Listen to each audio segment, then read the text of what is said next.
Good morning प्यारे बच्चों। आज हम स्टार्ट कर रहे हैं अपनी ईवीएस बुक का चैप्टर 5 सीड्स एंड सीड्स। ये देखिए इमेज में, यहाँ पे आपको बहुत सारे सीड्स दिखाए गए हैं। सीड्स जो भी हम घर पे दालें यूज़ करते हैं वो एक प्रकार का सीड होता है। दाल, राजमा, चना, छोला, ठीक है। और जितने भी बीज हैं जैसे कि धनिया, मेथी, सरसों, ज़ीरा, ये सब भी बीज के ही एक प्रकार हैं। कुछ बीज सीधा खाए भी जाते हैं, तो उन्हीं में से ये कुछ है। चलिए हम स्टार्ट करते हैं। स्टार्टिंग में एक हमें स्टोरी गिवन है। एक बच्चा है गोपाल, उसके बारे में बताया गया है। Gopal was waiting for his मौसीज family to visit them. Gopal एक बच्चा है, वो अपनी मौसी की फैमिली का वेट कर रहा है जो कि उनसे मिलने के लिए आने वाले थे। They will be coming the next day for the holidays. वो अपनी छुट्टियाँ मनाने के लिए उनके घर पे आने वाले थे अगले ही दिन। He was thinking about all the fun and nice food that he would have with his cousins. वो सोच ही रहा था उस अच्छे खाने के बारे में और मज़े करने के बारे में जो कि उसके कज़न्स आने वाले थे उनके साथ वो करने वाला था। Just then his mother called out. तभी उसकी मम्मी उसे आवाज़ लगाती है, Gopal, before you sleep remember to soak 2 small bowls of chana. तो उसकी मम्मी उसे बोलती हैं कि गोपाल आप सो उससे पहले चने की 2 कटोरी भिगो के रख देना। बाउल मतलब कटोरी, ग्राम चना दाल। She was going to his बुआज house and would return only in the morning. वो उसकी बुआ के घर जा रही थी और सुबह ही वो वापस आने वाली थी। As he was soaking the chana, Gopal thought, जैसे ही वो चना भिगो रहा था उसने सोचा, how will 2 small bowls of this be enough for 8 persons। कि ये बस 2 कटोरी चना जो है 8 लोगों के लिए कैसे सही रहेगा, वो तो कम नहीं रह जाएगा। सो ही soaked another 2 bowls of चना, इसलिए उसने 2 कटोरी चना और भिगो दिया।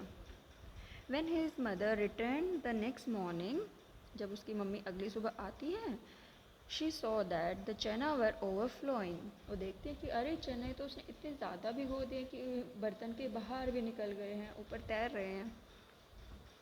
Overflowing from the vessel, vessel मतलब बर्तन।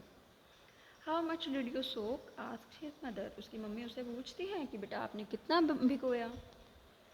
How did this happen, wondered Gopal. और गोपाल आश्चर्यचकित रह जाता है कि अरे ये कैसे हो गया। तो उसकी मम्मी बोलती हैं, you soak too much, any way it is good, now I will cook half of them and leave the other half to sprout. तो उसकी मम्मी बोलती हैं, कोई बात नहीं, ठीक ही है, अब इनमें से आधों को मैं बना लेती हूँ सब्जी और आधों को रख देते हैं स्प्राउट होने के लिए। स्प्राउट मतलब अंकुरित होना। I can send these to your aunt, और मैं ये सब आपकी आंट के घर पे भेज दूँगी। The doctor has told her to eat sprouts. Doctor ने आपकी आंट को यानी आपकी बुआ को बोला हुआ है स्प्राउट्स खाने के लिए। उसकी मम्मी उसे बताती हैं। She tied half of the सोप chana in a wet cloth and hung them up to sprout. और उसकी मम्मी आधे चनों को एक कपड़े में, गीले कपड़े में बांध देती हैं और उन्हें कहीं ऊंची जगह पे टांग देती हैं। अब इसके बाद ये डिस्कस करना है हमें। फर्स्ट क्वेश्चन है, ये क्वेश्चन आंसर अभी हम डिस्कस कर लेते हैं। इनका मैं आपको रिटन डॉक्यूमेंट मैं सेंड कर दूँगी, ठीक है। फर्स्ट क्वेश्चन है, what things are soaked before cooking in your house and why. तो इसमें पूछा गया है क्या क्या चीज़ें पहले भिगोई जाती हैं। इनका आंसर हो जाएगा चना, राजमा, छोले, लेंटिल्स, पल्सेस। तो ये सब चीज़ें पहले भिगोई जाती हैं खाना पकाने से पहले। वाई रीज़न पूछा गया है, रीज़न हो जाएगा तो भिगोने से ये सॉफ्ट हो जाती है और कुकिंग जल्दी हो जाती है, इजी टू कुक हो जाती है। सेकेंड क्वेश्चन है, which what things do you eat after sprouting. आप स्प्राउट करने के बाद क्या क्या खा सकते हैं। तो उसमें आ जाएगा चना मीन्स ग्राम्स, जो ये स्टोरी बेस्ड है जिसपे चने पे, वैसी चीज़ें हम खा सकते हैं। चना हो गया या फिर मूंग दाल है, उसे भी भिगो के खाया जाता है स्प्राउट्स बना के। हाउ आर दे स्प्राउटेड, अभी अभी हमने सीखा कैसे स्प्राउट किया जाता है। पहले एक रात के लिए उनको पानी में भिगो दिया जाता है, उसके बाद में एक गीले कपड़े में बांध के टांग दिया जाता है ताकि उस पर हवा भी लगती रहे और वो मॉइस्चर भी उसे मिले। How much time does it take, कितना समय लगता है। तो इट टेक्स 48 to 72 आवर्स। चलिए नेक्स्ट क्वेश्चन है, has the doctor or someone you know ever told you to eat sprouts, why. कि क्या कभी किसी डॉक्टर ने या किसी आपके जानकार ने आपको बोला है चने खाने के लिए, सॉरी स्प्राउट्स खाने के लिए, और क्यों बोला है? तो इसका आंसर आ जाएगा यस, क्योंकि हमें कभी ना कोई लाइफ में बोलता ही है कि आप स्प्राउट्स खाइए, क्योंकि स्प्राउट से हमें एनर्जी मिलती है। तो वो आपके कोई भी मम्मी पापा ही हो सकते हैं, कोई रिलेटिव या टीचर्स, क्योंकि स्प्राउट खाने से हम हेल्दी भी रहते हैं और हमें बहुत सारी एनर्जी गेन होती है। ठीक है, आगे है नेक्स्ट पेज पे, do this and find out. इस यहाँ पे आपको एक एक्टिविटी बता रखी है, आपने कोई 4th क्लास में एक्टिविटी की होगी, उसी के बेस पे एक और एक्टिविटी है। इस एक्टिविटी में क्या करना है, कुछ हमें चने लेने हैं और 3 कटोरी लेनी है। पहली कटोरी में 4-5 चने डाल देने हैं और उसे पानी से भर देना है। सेकंड कटोरी में क्या करना है, एक गीला कपड़ा या तो रुई हमें लेनी है और उसमें वो 4-5 चने और डाल देने हैं और उसे ढक देना है। और थर्ड कटोरी में बस 4-5 चने के दाने डाल के रख देने हैं। उसके बाद में इसमें आपको ऑब्जर्व करना है, ये टेबल गिवन है तो ये एक्टिविटी आपको करनी है और आपको ये टेबल फिल करना है। तो फर्स्ट इसमें है, are the seeds getting air. तो जो फर्स्ट बाउल में हमने पानी भर दिया तो उसमें एयर नहीं मिल रही है। सेकंड बाउल में तो कपड़े में बांधा है तो उसे बांधा है, मतलब कि रुई में लपेट के रखा है ना, या कपड़े में लपेट के रखा है तो उसे एयर मिल रही है। और थर्ड तो खुला ही रखा हुआ है, मतलब उसने ना पानी डाला है ना और कुछ किया है, तो थर्ड में भी एयर मिल रहा है, इन्होंने फिल करके दिया। इसी तरीके से 3 आगे कॉलम है, ये आपको फिल करने हैं। टेल एंड राइट, इसी एक्टिविटी के बेस पे आगे क्वेश्चन है, in which bowl did the seed sprout, what difference did you see between this bowl and the other bowl. तो जब आप ये एक्टिविटी करेंगे उसी के बेस पे ये क्वेश्चन आप सोल्व कर पाएंगे। और नेक्स्ट क्वेश्चन है, why did गोपाल्स mother tie the चना इन अ डैम्प क्लॉथ। तो इसका आंसर ये हो जाएगा कि गोपाल की मम्मी ने डैम्प क्लॉथ में यानी गीले कपड़े में इसलिए बांधा ताकि चने को मॉइस्चर तो मिल ही रहा था गीले कपड़े से और उसे एयर भी मिले। ठीक है, आगे देखते हैं नेक्स्ट पेज पे। नेक्स्ट पेज पे एक मसूर दाल की फ़ोटो बनाई गई है। सॉरी बेटा, सॉरी, यहाँ देखिए ये मसूर दाल की एक फ़ोटो बनाई गई है, ऊपर दिख रहा है ना आपको गोल गोल। इसमें आपको इसने मसूर दाल ने आपसे क्वेश्चन किया है, when you split the whole masoor you get me. जब आप ये पूरी मसूर की दाल होती है ना साबुत, उसे जब तोड़ते हैं, स्प्लिट करते, 2 टुकड़ों में डिवाइड करते हैं, तो यू गेट मी, तो आपको मुझे ऐसी मसूर दाल मिलती है। अब बताइए, but then you can't sprout me, लेकिन आप मुझे अंकुरित नहीं कर सकते। Can you think why. तो इसका आंसर ये हो जाएगा, जब हम उसको स्प्लिट कर देते हैं तो उसका जो जर्मिनेशन क्वालिटी है वो डिस्ट्रॉय हो जाती है, वो जर्मिनेट नहीं कर पाते और स्प्राउट नहीं बन पाते हैं। ठीक है, और आगे है draw, look carefully at your sprouted चना एंड मेक इट्स ड्राइंग। जो भी आप ये पीछे वाली एक्टिविटी करेंगे उसमें आपको मिलेगा एक बाउल में स्प्राउटेड चना बन जाएंगे, तो वो चने को आपको देखना है और उसकी आपको पिक्चर ड्रॉ करनी है, ये आपको करना है। ठीक है, आगे देखते हैं प्रोजेक्ट के बारे में बताया गया है। प्रोजेक्ट, इसमें क्या करना है आपको, take a pot, take a clay pot, मिट्टी का बर्तन जैसे गमला, और अ टीन कैन, जैसे कैन होती है ना, डब्बे आते हैं जो गुलाब जामुन का हो गया, टीन का बना होता है वो, ऐसे कोई भी छोटे छोटे आप डिब्बे यूज़ कर सकते हैं जिसका कि मुंह चौड़ा हो। Make a small hole at the bottom of the can, और उसके नीचे एक छोटा सा गड्ढा कर देना है, बिल्कुल small hole. Fill your can with soil, और उस कैन को या गमले को मिट्टी से भर देना है। पुट 4 और 5 seeds of the same kind in the soil and press them gently, और हर एक गमले में या हर एक पोट में आपको सेम तरीके के बीजों को डालना है और बस हल्के से प्रेस कर देना है। Different groups can plant different kind of seeds, अलग अलग ग्रुप्स अलग अलग तरीके के सीड्स ग्रो कर सकते हैं। या तो आप सब ये कीजिएगा, जितने भी बच्चे ग्रुप में हैं दोनों सब मिलके 2 ग्रुप्स में डिवाइड हो जाइए, एक फर्स्ट एक्टिविटी करना, एक सेकंड एक्टिविटी करना। ठीक है, अब क्या करना है, इसमें कुछ मस्टर्ड सीड्स लेने हैं, मस्टर्ड यानी सरसों। सेकंड हो जाएगा फेनुग्रीक सीड्स, मेथी। थर्ड हो जाएगा सीसम, तिल। और लास्ट है कोरिएंडर, कोरिएंडर मीन्स धनिया। ये सब आपको अलग अलग तरीके के बीज लेने हैं और इनको उन गमलों में डाल देना है। अब आपको आगे लिखना है, write name of the seed, जो भी आपने सीड उगाया उसका नाम, date on which you planted them, जिस भी दिन आपने प्लांट किया यानी कि उसे गमले में डाला। फिर आपको ये टेबल फिल करनी है डेट वाइज, फिर उसकी प्लांट की हाइट, डेली डेली आपको ऑब्जर्व करना है कितने दिनों बाद वो सीड जर्मिनेट होता है, यानी मिट्टी से बाहर निकलता है, और उसके बाद में डेली उसकी कितनी हाइट बढ़ती चली जाती है। ठीक है, यह एक्टिविटी आपको खुद करनी है।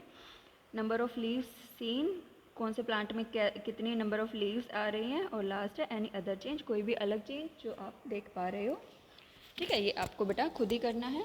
Find out how long did it take for a plant to come out from the soil, ये हमें बताना है कितना समय लगा। तो जब आप ये एक्टिविटी करेंगे तो आपको पता चल जाएगा, डेली जब आप उसे ऑब्जर्व करेंगे। जनरली 1 वीक अराउंड लगता है, कोई प्लांट 2-3 डेज में भी जर्मिनेट कर जाता है। What was the difference in height of plant on the first day and the second day, तो आपको बताना है पहले दिन ऑब्वियसली कम हाइट होगी और सेकेंड डे थोड़ी सी इंक्रीज हुई होगी। ये सभी चीज़ें आपको लिखनी है। On which day did the height of the plant increase the most, तो आपको देखना है कि कौन से दिन सबसे ज़्यादा हाइट इंक्रीज हुई है।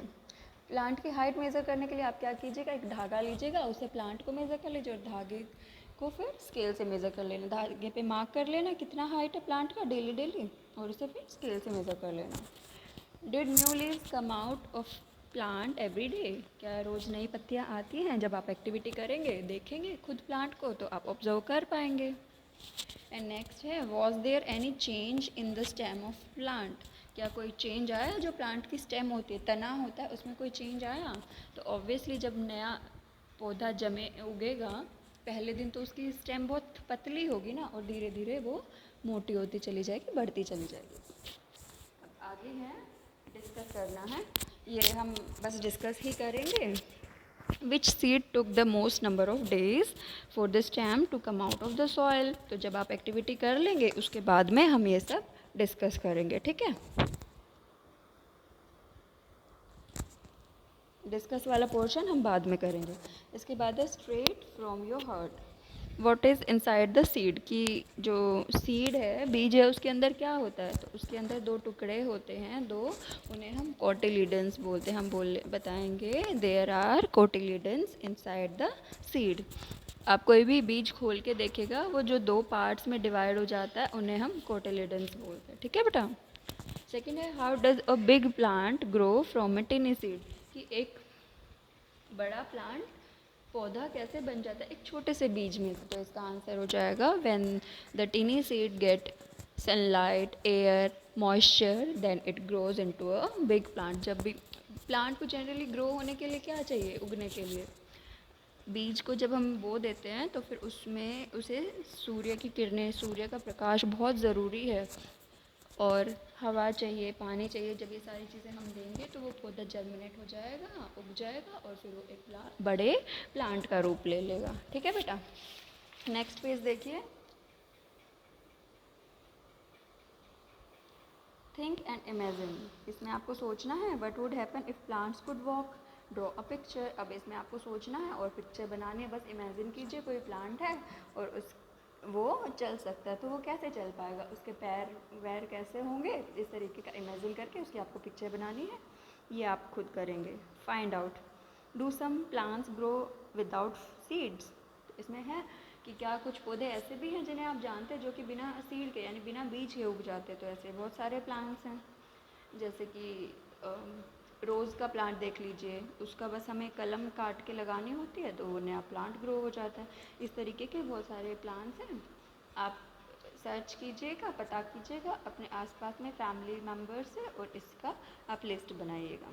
चलिए नेक्स्ट देख लेते हैं, प्लांट्स विद हंट। ये आपको बताया गया है, बहुत ही इंटरेस्टिंग सा स्टोरी है, ये बहुत इंटरेस्टिंग पार्ट है। ये जो आप पिक्चर देख रहे हैं, एक ये है पिक्चर प्लांट की, नेप्थलीज उसका नाम है, पिक्चर प्लांट बोला जाता है। पिक्चर मतलब होता है मटका, घड़ा या फिर जग, इन सारी तरीक़ों को, शेप्स को पिक्चर बोला जाता है। तो ये देखिए, ये प्लांट, ये जो फ्लावर है ये उसी शेप का है ना, ऐसे लग रहा है जैसे कोई जग रखा हुआ हो।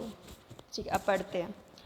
There are some plants which trap and eat frogs, insect and even mice. मतलब दुनिया में कुछ ऐसे पौधे हैं जो कि ट्रैप, पकड़ लेते हैं किसको, फ्रॉग्स को, इंसेक्ट्स, कीड़े मकोड़े, इवन चूहों को भी।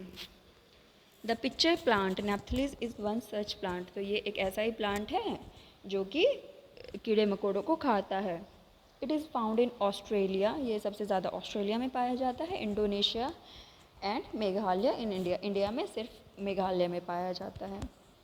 It has a picture like shape and the mouth is covered by a leaf. इसकी शेप वही पिक्चर जैसी होती है, जैसे मैंने बताया आपको, वो जग या मटका या घड़ा इस टाइप की, और ये एक लीव यानी एक पत्ती से ढका होता है। The plant has a special smell that attract insects to it.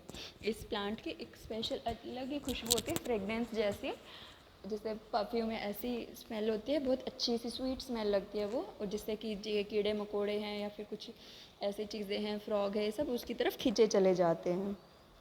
When the insect lands on the mouth of the plant, और जैसे ही वो कीड़े मकोड़े उसके माउथ पे बैठते हैं, वो कीड़े मकोड़े होते हैं या मधुमक्खी है, कुछ भी जो भी उसके माउथ पे बैठता है, it gets trapped and can not get out. वो तभी वो लीफ ढक जाती है और वो अंदर चला जाता है कीड़ा, और वो बाहर नहीं निकल पाता है। What a clever way to hunt. कितना ही चतुर, कितना खूब, मतलब कितना चतुर है ये पौधा कि ये कीड़े मकोड़ों को इतने आसानी से अपने जाल में फंसा लेता है। चलिए बेटा, आज हम यहीं तक ही करते हैं, इससे आगे का चैप्टर नेक्स्ट क्लास में कंटिन्यू करेंगे। जो भी एक्टिविटीज़ आपको बताई गई है वो सब आप कीजिएगा, और उसकी रिपोर्ट नेक्स्ट क्लास में आप मुझे दीजिएगा, किसने क्या किया और कितना क्या कुछ ऑब्जर्व किया, उसकी टेबल बनाएंगे आप। ठीक है बेटा, thank you so much, have a nice day.